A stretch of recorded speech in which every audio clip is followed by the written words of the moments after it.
kshayamupagatau. They have attained extinction. They have declined and become extinct. Nashta sandeha vrittehe. Nashta sandeha vrittehe. There was an iota of doubt, or maybe many doubts earlier. Ultimately it became only one doubt. Am I Brahman? Am I the Atma? Do I have to become that? All these doubts have completely gone. In meditation you remain absorbed. Sometimes absorption does not come. The absorption pleases you. The non-absorption displeases you. So in the name of meditation you are courting pleasure and displeasure. Is it right? How much of time can you be absorbed? Maybe half an hour, 1 hour. The day consists of 24 hours. So 23 hours you are away from absorption. Can 1 hour absorption be an answer to 23 hours of its opposite? So there is a sandeha, a doubt. That doubt completely vanishes, stops, drops. Shabdatitam trigunarahitam prapya tattva avabodham. When does it dissolve? Shabdatitam trigunarahitam tattva avabodham prapya. There is something indescribable by words. Our words can describe up to what? Whatever we see and hear. We can show the others also. And all these are being shown by the mind, the intelligence. So we can say something about the mind, not picture it, not show it. But this is beyond description. I can describe the visibles, the drishya. This is drashta and drik. That cannot be described at all. Trigunarahidam. Now all the trigunas were later formed. Before the trigunas, Mahat, Avyakta, Avyagrata, etc. was there. Still before that, beyond that, is the supreme reality. That reality I have understood now. It is in the nature of a tattva, about which I had the avabodha, understanding. So I have gained the understanding of the supreme truth, which was beyond and before the trigunas. So it is indescribable, ineffable.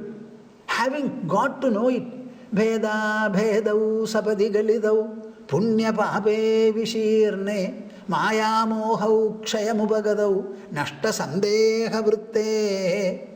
Doubt freely. I am sporting in that Shabdatita reality where within myself my mind is lost in it, my intelligence is dissolved into it, my ego has become extinct into it. In such a Nistraigunya path, Nistraigunya pathi vicharadaha, ko vidhi, ko nishedha. Where is vidhi and where is nishedha? You know, our shastras just keep away. When a man becomes enlightened, they don't give him any order. They don't prescribe any rule for him. They say brahmacharya, garhastya, vanaprastha and sannyasa. After taking up sannyasa, when you have reached this state of tattva bodha, they say he may do what he likes, what suits him. Sri Krishna himself has said it. Karya karye kimapi satatam naiva kartrutvam asti jivan mukta sthitir abagato dagdha vastrabhabhasa. Karya karye kimapi satatam naiva kartrutvam asti jivan mukta sthitir abagato dagdha vastrabhabhasa. Evam dehe pravilayagate tishtamano vimukto nistrayi gunne pathi vicharadaha ko vidhi ko nishedha. Karya karye kimapi satatam naiva kartrutvam asti. Shuka Maharshi extends his wonderful state beyond the gunas. He extends it and explains it in a different manner. Karya karye kimapi satatam naiva kartrutvam asti. Karya and akarya, the doable and the non-doable. Nothing like that. Satatam naiva kartrutvam asti. When I have no kartrutva at all, where is the question of karya and akarya? A man who has a strong sense of being a doer, a karta, for him alone, karya or akarya will be considered. I am somebody in whom the ego of doing something, that kartrutva itself is completely gone. It has become extinct. Then where is the question of karya and akarya? Jivan mukta sthitira bhagato dagdha vastrabhabhasaha. Jivan mukta sthitira bhagato. I have been raised to a level of Jivan Mukti. Mukti not after the fall of the body. Mukti while the body is alive. So liberation while one is alive, that is called Jivan Mukti. That Jivan Mukti I have understood very well. And whatever I am now, Dagdha Vastrabhabhasaha, a piece of cloth. You burn it. After you burn it, it will still appear to be a cloth. All the size, etc. will be there. The moment you touch it, you will find everything will fall into powder. In the same manner is my state now. Dagdha vastrabhabhasaha. I am not the cloth in its real manufactured level. I have been burnt. There is nothing in it. It cannot cover my body. It cannot be used for any purpose. Evam dehe pravilayagate tishtamano vimukto. Evam dehe pravilayagate tishtamano vimukto. My body, if at all, is without any ego, without any possessiveness. Ego and possessiveness are inner psycho-intellectual traits. And these things have gone. Tishtamano vimukto. I am now living in an absolutely free and liberated manner. For such a person, Nistrayi Gudne Pathi Vicharadaha Ko Vidhi Ko Nishedhaha. I don't know whether you like it. How can I know? Very few people write to me. I am sometimes wondering, is not this exposition being heard by sufficient number of people? If sufficient number of people are hearing through this channel, then at least some of them will write to me. I am parallelly giving a Malayalam discourse.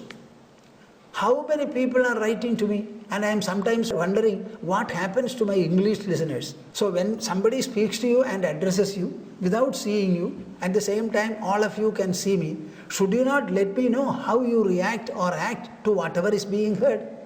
Why this poverty of acknowledgement, I sometimes wonder. I think this is a defect of the Indian society. Suppose there is a foreign writer and he is writing a novel, and the novel is catching with the people, it is being published in a magazine or so. Then there are people who will start writing to him letters. I was told when Charles Dickens was writing, I don't know whether my memory is right, David Copperfield, people started writing to the author, please don't destroy X, destroy X, destroy X in your writing, don't kill him. But I don't know what happened to us.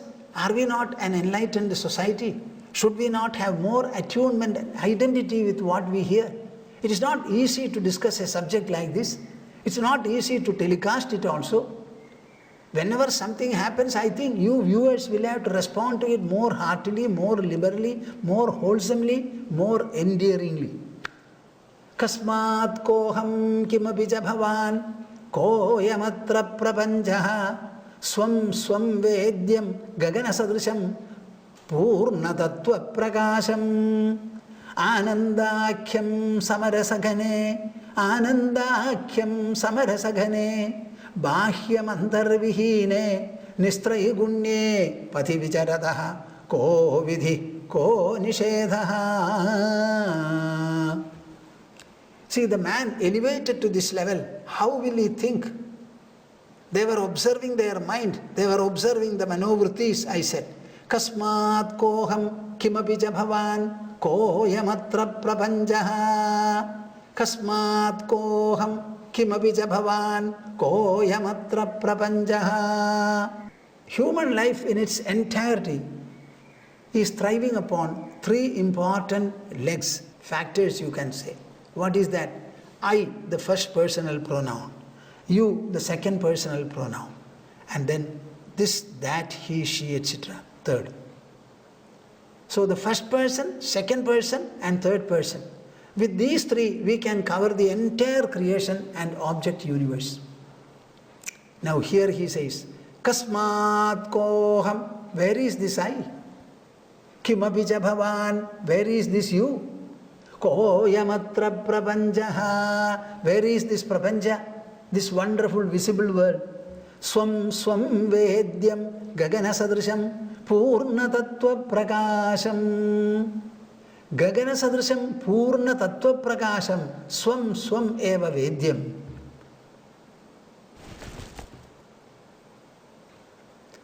Swam swam vedyam.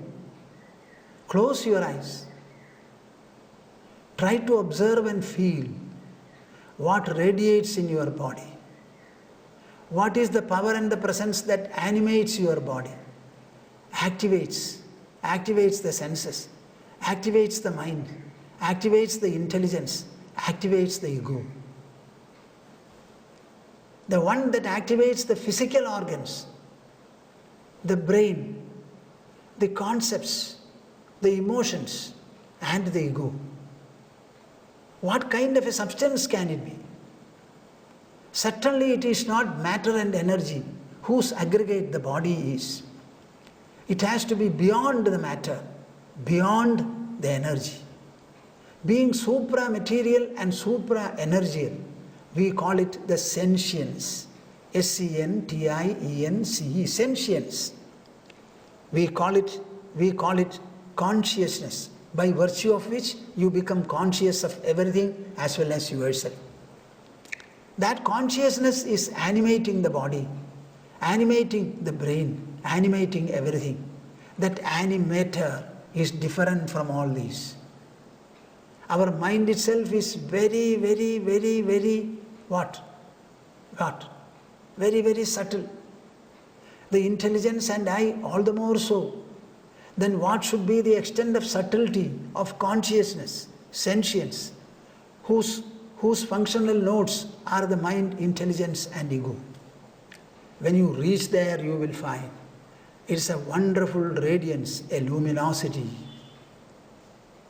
that radiates through the body, and it permeates and percolates everywhere, everywhere, everywhere, everywhere.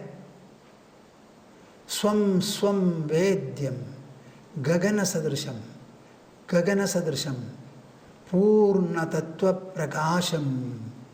Swam swam vedyam gagana sadrisham purna tattva prakasham. My dear viewers, are you getting a little of what I am saying?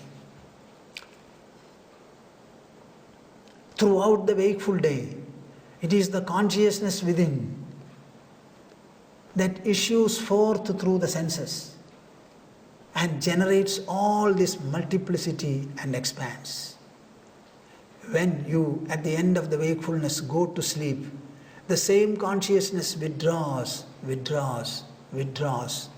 wipes off the entire wakeful magnitude and remains absorbed. It is the consciousness that rises and sets, rises and sets, rises and sets.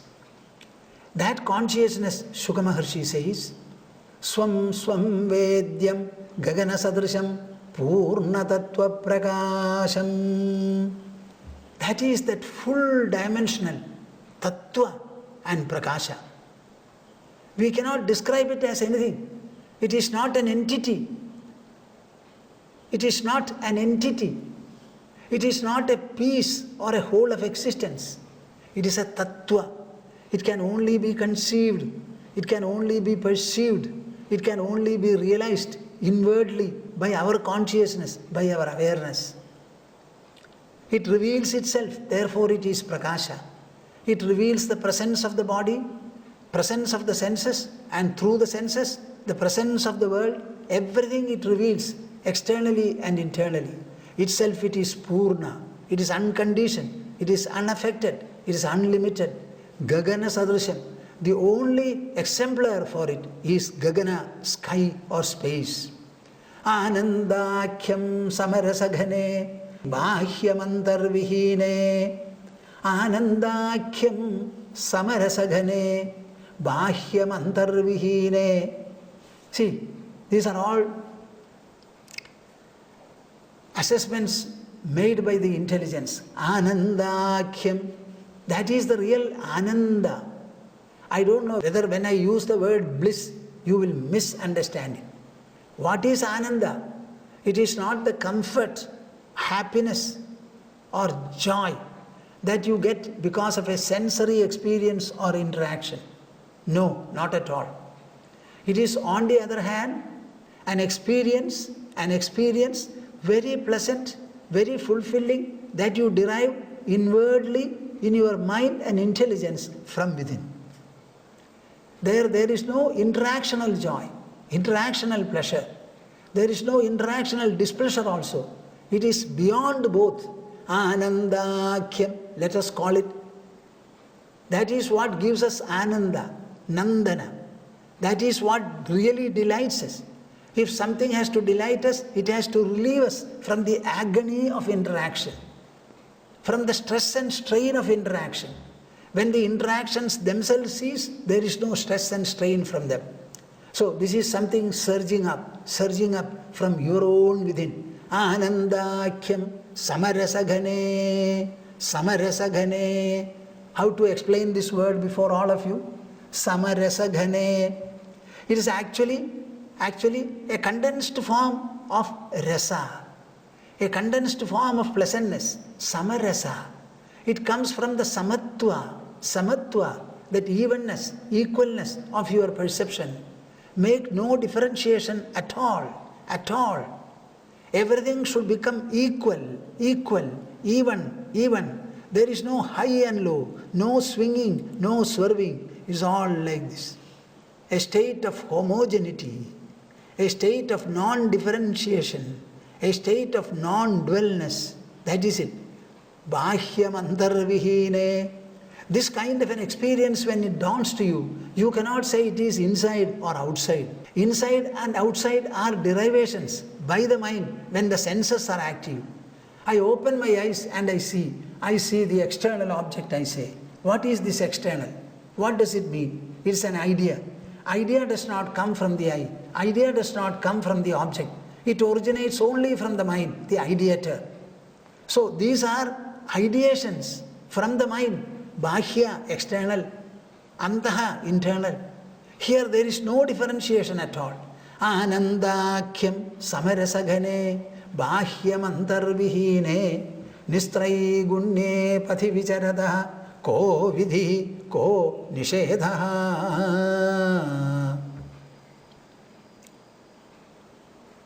For me, who is meandering, traveling, coursing through this nistraigunya path, where is the question of a prohibition inhibiting me or a nishedha equally inhibiting me?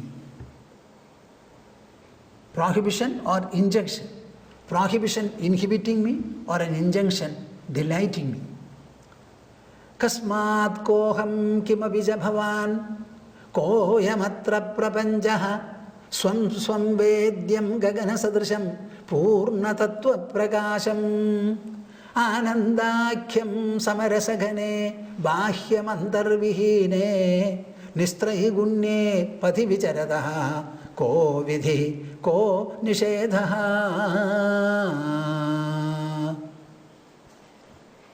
Gunadosha drishir dosho gunastu ubhayavarjidaha, Krishna had said. Gunadosha drishir dosho. Here when we are speaking about Nistrayi Gunya path, I am reminded of this word, Gunadosha drishir dosho. Krishna answered 35 questions of Uddhava. And finally he said, what is the use of speaking too much, Uddhava?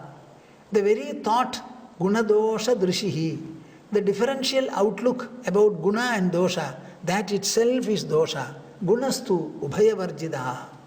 The real qualitative sublimity or fulfillment is when you become devoid of the ubhaya, the differentiations. Yoga Vasishta explains it in the Nirvana Prakarana. Very rarely I utter this verse and explain it. Now I think I can talk to you. Dvitvaigatva drishau chittam tadeva jnanamuchyate etayoryo leyo drishtyo tajnanam sa paragati. Dvitvaigatva drishau chittam tadeva jnanamuchyate etayoryo leyo drishtyo tajnanam sa paragati. Listen carefully. Dvitvaigatva drishau chittam.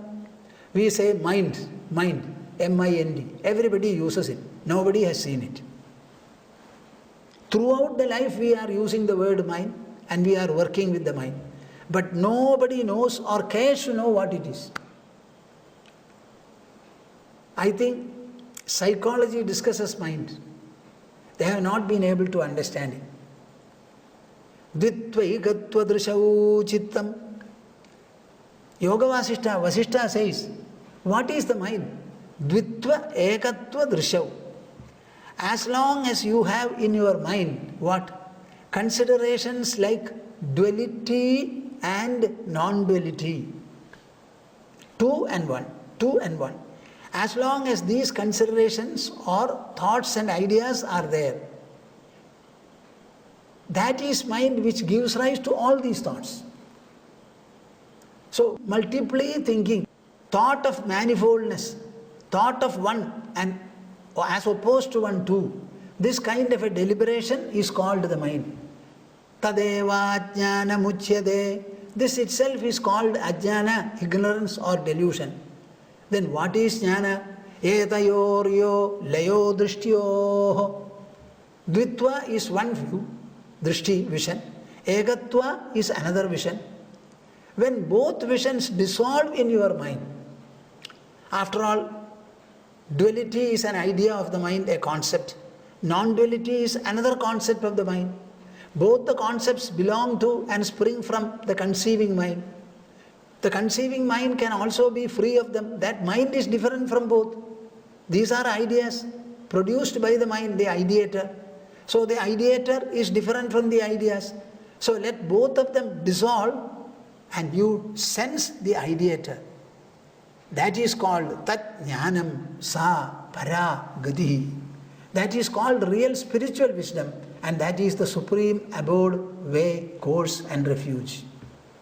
Etayor yo leyo drishtyoho. Etayoho drishtyoho yo leha. When there is a complete extinction of these two differential notions, that becomes jnana and that becomes the supreme abode. Dvitvaigatva drishau chittam tadeva jnanamuchyate etayoryo leyo drishtyo tajnanam sa paragati. In any of our spiritual compositions worth mentioning, you will find these truths are clearly mentioned, hinted, presented somewhere or the other. Look into the Bhagavad Gita. In the second chapter itself, Krishna first of all spoke about Sankhya Yoga.